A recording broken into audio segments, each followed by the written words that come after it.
பூச நட்சத்திரத்தை பற்றி நம்ம பார்ப்போம். பூச நட்சத்திரம் அப்படிங்கிறது நமது பூச நட்சத்திரத்தின் அதிபதி யார் அப்படின்னு பார்த்தோம் அப்படின்னாக்க சனி பகவான், நீதிமான், நேர்மைக்கு சொந்தக்காரர் நீதிமான் தான் பூச நட்சத்திரத்தின் நட்சத்திர அதிபதி. இன்னொரு விஷயம், பூச நட்சத்திரம் அப்படிங்கிறது பார்த்திங்கன்னா கடகராசி, அதாவது ராசி அதிபதி சந்திரன். இந்த பூச நட்சத்திரர்கள் எப்படி இருக்கும் அப்படின்னு பார்த்தோம் அப்படின்னா, பூச நட்சத்திரம் அப்படின்னா அவங்களோட பொதுவான குணங்கள் எப்படி இருக்கும் அப்படிங்கிறத நம்ம பார்த்தோம் அப்படின்னா, அவங்க ஒரு சிறந்த ஆன்மீக சொற்பொழிவாளராக, ஒரு ஆன்மீகத்தில் ரொம்ப அதிக நாட்டம் கொண்டவர்களாகவும் நம்பிக்கை கொண்டவர்களாகவும் அவங்க இருக்கிறாங்க, அறிஞர்களாகவும் இருக்கிறாங்க. அடுத்து பார்த்தோம் அப்படின்னு கேட்டோம்னா, அவங்க அது மட்டும் இல்லைங்க, கடுமையாக பிரச்சனைகளை கூட, ரொம்ப கடுமையான பிரச்சனைகளை கூட ரொம்ப எளிமையாக கையாளக்கூடிய அளவுக்கு திறன் படைத்தவர்களாக பூச நட்சத்திரக்காரங்க இருக்காங்க. அப்படிப்பட்ட நட்சத்திரக்காரர்களோட பொதுவான குணம் எப்படி இருக்கும் அப்படின்னா, புத்திசாலித்தனம் நிறையா இருக்கும், திறமையும் நிறையா இருக்கும், பொது அறிவில் ரொம்ப சிறந்து விளங்கக்கூடியவர்களாக இருக்காங்க. அது மட்டும் இல்லாமல் கடின உழைப்பாளிகளாகவும் இருக்கிறாங்க. ஆமாம், இன்னொன்று தோல்விகளை கண்டு துவளாமல் தோல்விகளை எதிர்த்து போராடக்கூடிய வலிமை அப்படிங்கிறது அவங்கள்ட்ட நிறையாவே இருக்குது. அது மட்டும் இல்லாமல் தைரியம் உள்ளவர்கள், பிரபலமானவர்களோட சந்திப்பு இவங்களுக்கு கிடைக்கும், சட்டத்தை மதித்து நடப்பாங்க. இன்னொன்று, இவங்க தான் நீதிமான், அதாவது ஹைகோர்ட் ஜட்ஜு, அட்வொகேட்டு, இந்த மாதிரி வேலைகள்லாம் பார்த்திங்கன்னா பூச நட்சத்திரக்காரங்க நிறைய இருக்கிறாங்க. இன்னொன்று, இயல்பாகவே ஒரு செல்வந்தராகக்கூடிய வாய்ப்பு இவங்களுக்கு நிறைய அந்த வாய்ப்பு இருக்குது அப்படின்னே சொல்லணும். வீடு, வண்டி, வாகனங்கள் போன்றவற்றெல்லாம் இவங்க இயல்பாக பெற்று விடுவாங்க. பெற்றோர் இடத்துல நல்லபடியாக இருப்பாங்க. வாழ்க்கை துணை இவங்களுக்கு ரொம்ப அன்பும் பாசமாக இருக்கக்கூடிய வாய்ப்பு இருக்குது. இந்த மாதிரி வாய்ப்புகள் இவங்களுக்கு நிறையவே இருக்குது. எவ்வளோ பெரிய நெருக்கடியான சூழ்நிலையும் பார்த்தீங்கன்னா சாதுரியமாக கையாண்டு அதுலேருந்து வெளியில் வந்துடுவாங்க. அப்படிப்பட்ட குண அமைப்பு இவங்களுக்கு இருக்குது. இந்த பூனையும் பால் குடிக்குமா அப்படிங்கிற அளவுக்கு இவங்க அவ்வளவு அமைதியாக, அவ்வளவு நிதானமாக இருக்கக்கூடியவர்கள் அப்படின்னு சொல்லணும். இயல்பிலேயே இரக்க குணம் என்பது இவங்களுக்கு உண்டு. அது மட்டும் இல்லாமல் எப்போதுமே இவங்களை சுற்றி ஒரு பெரிய கூட்டம் இருந்துக்கிட்டே இருக்கும் இவங்களுக்கு. அதே போல் திட்டமிட்டு சில காரியங்களை கச்சிதமாக செய்கிறதுல ரொம்ப வல்லவர்களாகவும், வலிமை தேர்ந்தவர்களாகவும், வழி தெரிந்தவர்களாகவும் இவங்க இருப்பாங்க. அப்படிப்பட்டவர்கள் தான் இவங்க. ஆனால் சற்று கோபமும் இருக்கும், கொஞ்சம் கர்வமும் இருக்கும், அவங்கள்ட்ட கர்வமும் இருக்கும். அப்படிப்பட்டவர்கள் தான். ஆனால் தன்னம்பிக்கை அப்படிங்கிறது பார்த்திங்கன்னா இவங்கள்ட்ட நிறையவே இருக்குது. எல்லா முயற்சியும் பயங்கரமான முயற்சி எடுக்கக்கூடியவர்கள், முயற்சியில் பெரிய வெற்றி அடையக்கூடிய அளவுக்கு முயற்சி எடுக்கக்கூடியவர்கள், சமூகத்தில் மிகப்பெரிய அந்தஸ்துள்ள மனிதராகவும் இருப்பாங்க, புகழ்பெற்ற மனிதராகவும் இருப்பாங்க. பெரிய பெரிய யோகங்கள் அப்படிங்கிறது இவங்களுக்கு இயல்பாகவே யோகங்கள் கிடைக்கும். இவங்க நட்சத்திரத்துக்கு பார்த்திங்கன்னா யோகங்கிறது, திடீர் யோகம், அதிர்ஷ்டங்கிறதெல்லாம் அந்த நட்சத்திரத்துக்கு ரொம்ப இயல்பாக உள்ளது தான்.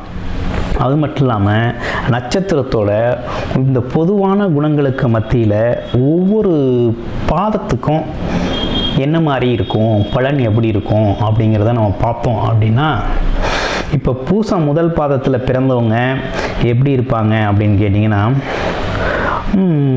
சோம்பேறித்தனம் அப்படிங்கிறதே இவங்கள்ட்ட இருக்காது. ரொம்ப சுறுசுறுப்பாக ஓடிக்கிட்டு இருக்கக்கூடியவர்கள் தான் பார்த்திங்கன்னா முதல் பாதத்தில் உள்ளவங்க. எதாக இருந்தாலும் தனித்து போட்டிட்டு ஜெயிக்கக்கூடியவர்கள் அப்படின்னு சொல்லணும். அடிக்கடி இவங்கள்ட்ட உள்ள பெரிய நெகட்டிவ் பாயிண்ட் என்னன்னு கேட்டிங்கன்னா, தந்தைக்கிட்ட வாக்குவாதம் செய்யக்கூடியவர்கள். இன்னொன்று, குடும்பத்தோடு இல்லாமல் ஹாஸ்டல் போன்ற துறைகள், ஹாஸ்டலில் தங்கி படிக்கக்கூடிய வாய்ப்பு சிறு வயதில் இருக்கும். அடுத்து போட்டி, மற்றபடி பந்தயங்களில் ஜெயிச்சு ப்ரைஸ் வாங்கக்கூடியவர்கள், மரியாதை, கௌரவம் அப்படிங்கிறதெல்லாம் இவங்களுக்கு தேடி வரும். வாழ்க்கை துணையை அவங்க அமைச்சுக்கக்கூடிய வாய்ப்பு இருக்குது. சமூகத்தில் ரொம்ப அந்தஸ்து உள்ள மனிதராக இவங்க இருப்பாங்க. அடுத்து இவங்களோட உடல் ஆரோக்கியம் அப்படிங்கிறது பார்த்திங்கன்னா சும்மா உஷ்ணம், அதாவது வெப்பம் அதிகமாக இருக்கும், உஷ்ணம் இருக்கும். அந்த உஷ்ணத்தை தணிச்சுக்கிட்டாங்க அப்படின்னா உடல் ஆரோக்கியமாக ரொம்ப நல்லாயிருக்கும். முதல் பாதம். இரண்டாவது பாதம் எப்படி இருக்கும் அப்படின்னு பார்த்தோம்னா, பூச நட்சத்திரத்தில் ரெண்டாவது பாதம் எப்படி இருக்குது அப்படின்னு பார்த்தோம்னா, இவங்க பார்த்திங்கன்னா கொஞ்சம் நகைச்சுவையாக எப்பேற்பட்ட பிரச்சனையும் நகைச்சுவையாக ரொம்ப ஈஸியாக கையாளக்கூடிய திறன் பெற்றவர்களாக இவங்க வந்து இருப்பாங்க. ஆமாம், ரொம்ப ஈஸியாக கையாளக்கூடிய திறன் இருக்கும். அது இல்லாமல் மற்றவங்க சொல்கிறத என்ன சொன்னாலும் அதை வந்து கேட்டுக்கக்கூடிய பண்பு, அதில் நிறை குறைகளை வந்து பகுத்தாய்வு பண்ணிக்கக்கூடிய ஒரு திறன் அப்படிங்கிறது இவங்கள்ட்ட நிறையவே இருக்குது. எப்பேற்பட்ட சூழ்நிலையும் ரொம்ப ஈஸியாக கையாள்வாங்க, அந்த திறமை இவங்கள்ட்ட இருக்குது. வாழ்க்கை துணை மற்றும் பிள்ளைகள்கிட்ட பார்த்திங்கன்னா ரொம்ப அன்போடு பாசமாக நடந்துக்கக்கூடிய விஷயங்கள் இருக்குது. பகைவருக்கும் இரக்கம் காட்டக்கூடியவர்கள் அப்படின்னு சொல்லணும். எப்பேற்பட்ட பகையாளியாக இருந்தாலும் அவங்களுக்கும் ஒரு இரக்கம் அப்படிங்கிறத வந்து இரக்கத்தை வந்து காட்டுவாங்க. இவங்களோட மனம் பார்த்திங்கன்னா மற்றொரு உதவி செய்கிறத விரும்பும். ஆமாம், அடுத்து பார்த்தோம் அப்படின்னு கேட்டிங்கன்னா, எந்த தடைகள் இருந்தாலும் அதை பொறுமையாக கையாண்டு அந்த தடைகளை உடைச்சி வாழ்க்கையில் முன்னேறக்கூடிய ஒரு அமைப்பு உள்ளவங்க அப்படின்னா இந்த பூச நட்சத்திரத்தில் உள்ள 2ஆம் பாதத்துக்கு அந்த அமைப்பு இருக்குது அப்படின்னே சொல்லணும். அடுத்து யாருக்கிட்டையும் பொறாமைப்பட மாட்டாங்க. ஏழை எளியவர்களுக்கு அதிக அளவில் உதவி செய்யக்கூடியவங்க. திரைத்துறை கலைத்துறையில் ரொம்ப ஆர்வம் கொண்டவங்களாகவும் இருக்கக்கூடியவர்கள் தான் நம்ம பூச நட்சத்திரம் 2ஆம் பாதத்தில் உள்ளவர்கள். பூச நட்சத்திரம் 3ஆம் பாதம் எப்படி இருக்குது அப்படிங்கிறதையும் நம்ம பார்ப்போம். பூச நட்சத்திரம் 3ஆம் பாதம் பார்த்தோன்னா எத்தனை சோதனைகள் வந்தாலும் ரொம்ப ஈஸியாக எதிர்த்து அதில் வெற்றி பெறக்கூடியவர்கள் தான் வந்து பூச நட்சத்திரம் 3ஆம் பாதத்தில் உடையவர்கள். அது மட்டும் இல்லாமல் இவங்க மகிழ்ச்சி அப்படிங்கிறது குறைவே இவங்களுக்கு இருக்காது அப்படின்னே சொல்லணும். இளமையிலேயே பார்த்திங்கன்னா இவங்க புத்திசாலித்தனமாக இருப்பாங்க. கூட்டு குடும்பத்தில் இருக்கக்கூடிய வாய்ப்பு இவங்களுக்கு உண்டு அப்படின்னே சொல்லணும். இன்னொன்று, இயற்கை எழில் மிகுந்த இடங்களில் இவங்க வீடு மனை வாசல் அமைஞ்சிருக்கும். வீடு வாசல் அப்படிங்கிறது பார்த்திங்கன்னா அப்படி இருக்கும். அந்த மாதிரி வசதி அமைப்பை தான் அவங்க விரும்புவாங்க. இயற்கையாக உள்ள இடத்துல தான் வீடு கட்டி அவங்க வாழணும் அப்படின்னு ஒரு விருப்பம் கொண்டு இருப்பாங்க. அது மட்டும் இல்லாமல் நவீன டிசை ஆடை ஆபரணங்கள் தயாரிக்கிற தொழிற்சாலைகள்லாம் இவங்க வந்து உருவாக்கக்கூடிய வாய்ப்புகள் இருக்குது. வாசனை திரவியங்கள் இவங்க அதிகமாக பயன்படுத்துவாங்க. தெய்வ பக்தி அப்படிங்கிறது இவங்களுக்குள்ளே நிறைஞ்சிருக்கும் அப்படின்னே சொல்லுவோம். அதே போல் தெய்வ திருப்பணிகள் வந்து இவங்க அதிகமாக ஈடுபடுவாங்க. பிரச்சனைக்குரியவர்களை வந்து சமாதானம் செஞ்சு வைக்கிறதுல வந்து இவங்க வாக்கு சாதுரியம் உள்ளவர்களாக இருப்பாங்க. இவங்க ஒரு விஷயத்தை பேசுகிறாங்கன்னா அது சமாதான தீர்வு அப்படிங்கிறது இவங்க மூலமாக ஏற்படக்கூடிய வாய்ப்புகள் நிறையாவே இருக்குது. எப்பேற்பட்ட காரியத்தையும் ஈஸியாக சாதனை செய்யக்கூடியவர்கள். அது மட்டும் இல்லாமல் வீட்டில் செல்ல பிராணிகளை இது ரொம்ப அதிக அக்கறை கொண்டு வளர்க்கக்கூடியவர்கள். இந்த பூசம் 3ஆம் பாதம். பூசம் 4ஆம் பாதத்து அதிபதி 4ஆம் பாதம் எப்படி இருக்குது அப்படின்னு கேட்டோம்னா, இவங்க அதிகமாக கூட்டு குடும்பத்தில் வாழ்கிறதே தான் விரும்புகிறாங்க. உடல் ஆரோக்கியத்தில் ரொம்ப அக்கறை எடுத்துக்குவாங்க. எந்த சூழ்நிலையும் உறவினர்களையோ நண்பர்களையோ உதாசீனம் செய்ய மாட்டார்கள், விட்டு கொடுக்கவும் மாட்டார்கள். அனைத்து சுபபோகங்களையும் அனுபவிப்பவர்கள். பேச்சாற்றல் மிக்கவர்கள், சாதுரியமாக பேசுபவர், எல்லோருக்கும் கௌரவம் அந்தஸ்தை கொடுப்பவர்கள். அதே நேரத்தில் கௌரவம் அந்தஸ்தை எதிர்பார்க்கவும் செய்வார்கள். ஆமாம், எந்த ஒரு விதத்திலையும் துடிப்போடு இருக்கக்கூடியவர்கள். கவலை என்ப பேச்சுக்கே இவங்கள்ட்ட இடமில்ல. கவலைகளை தவிடுபொடியாக்கக்கூடிய திறமை வாய்ந்தவர்களாக இவங்க வந்து இருக்கிறாங்க. அடுத்து, எப்போதுமே தன்னை இளமையாக காட்டிக்கணும் அப்படிங்கிறதுக்காக தன்னை வந்து ஒரு அழகுபடுத்தக்கூடியவர்கள். ஆனால் கொஞ்சம் இவங்களுக்கு ஒரு முன்கோபம் வரும். முன்கோபத்தால் சில நேரங்களில் வார்த்தைகளை கொட்டிடுவாங்க. ஆனால் இருந்தாலும் அதுக்கு வருந்தவும் செய்யக்கூடியவர்கள். அப்படிப்பட்டவர்கள் தான் இந்த பூசம் 4ஆம் பாதத்திற்கு சொந்தக்காரர்களாக இருக்கிறாங்க அப்படின்னே சொல்லணும்.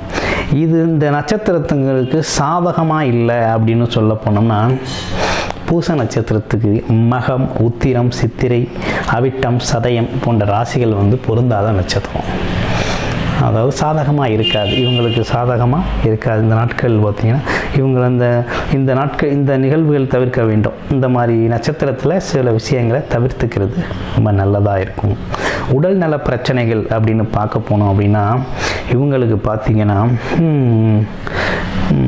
சுவாச கோளாறு அப்படிங்கிறது ஏற்படக்கூடிய வாய்ப்பு இருக்குது. மஞ்சள் காமாலை, கேன்சர், புற்றுநோய், காசநோய் போன்ற கல்லீரல் போன்ற விஷயங்கள்லாம் வந்து ஒவ்வொரு காலகட்டத்திற்கும் அவங்களோட பழக்க வழக்கத்துக்கு ஏற்றா போல் அது வரக்கூடிய வாய்ப்புகள் இருக்குது. அதை தவிர்த்துக்கிறதுக்கு உணவு முறையை சரி செஞ்சுக்கிறது ரொம்ப நல்லது. பழக்க வழக்கங்களை மாற்றிக்கிறது ரொம்ப நல்லதாக இருக்கும் அப்படின்னே சொல்லணும். பொதுவாக நம்ம பூச நட்சத்திரத்துக்காக என்ன மாதிரி வேலைகளில் அதிக ஆர்வம் காட்டியிருப்பாங்க அப்படின்னா, என்ன மாதிரி தொழில்கள் செய்வாங்க அப்படின்னா, இவங்க வந்து பெட்ரோலிய தொழில் செய்கிறவங்களாக இருக்கக்கூடிய வாய்ப்புகள் நிறைய இருக்குது. சுரங்கத் தொழில், வனத்துறை, விவசாயம், நிலத்தடி கட்டுமானம், அடுத்து பாதுகாப்பு துறையில் நிறைய பேர் இருப்பாங்க. சிறைத்துறை காவலர்களாக இருக்கக்கூடிய வாய்ப்பு இருக்குது. நீதிபதிகளாக நிறைய பேர் நீதிபதிகள் இருக்குது. புவியியல் சார்ந்த விஷயங்கள், நீரியல் சார்ந்த விஷயங்களில் இவங்க அதிக அதிகாரம் செலுத்துவாங்க. அந்த துறைகளில் வேலை கிடைக்கக்கூடிய அருமையான அமைப்பு இவங்களுக்கு இருக்குது.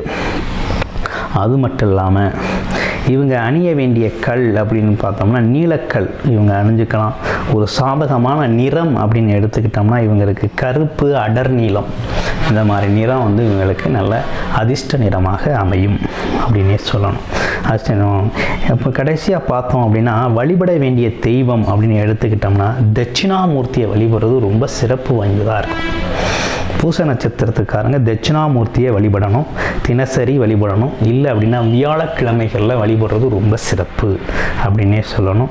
வழிபட வேண்டிய தலம் அப்படின்னு கேட்டோம் அப்படின்னா வருடத்தில் ஒரு தடவையாவது திருநள்ளாறு சென்று வரணும், திருவெண்காடு சென்று வரும். திருநள்ளாறு சென்று வழிபட்டு வர இவங்களுக்கு மேன்மேலும் நல்ல சிறப்புகளும், குடும்பத்தின் முன்னேற்றம், ஒற்றுமை, கணவன் மனைவி ஒற்றுமை, நண்பர்கள் உறவினர்களின் பாதுகாப்பு அனைத்துமே ரொம்ப சீரும் சிறப்புமாக அமையும்.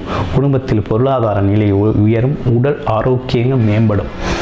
இப்படி நிகழ்வுகள் நடக்கணும்னா வழிபாடு அப்படிங்கிறது ரொம்ப முக்கியம். தட்சிணாமூர்த்தி வழிபாடு வியாழக்கிழமைகளிலும் வருடத்தில் ஒரு முறையாவது திருநள்ளாறு சென்று சனி பகவானை வழிபட்டு வர மிகவும் உங்கள் வாழ்க்கை வளமுடன் வாழ வழி செய்வார்.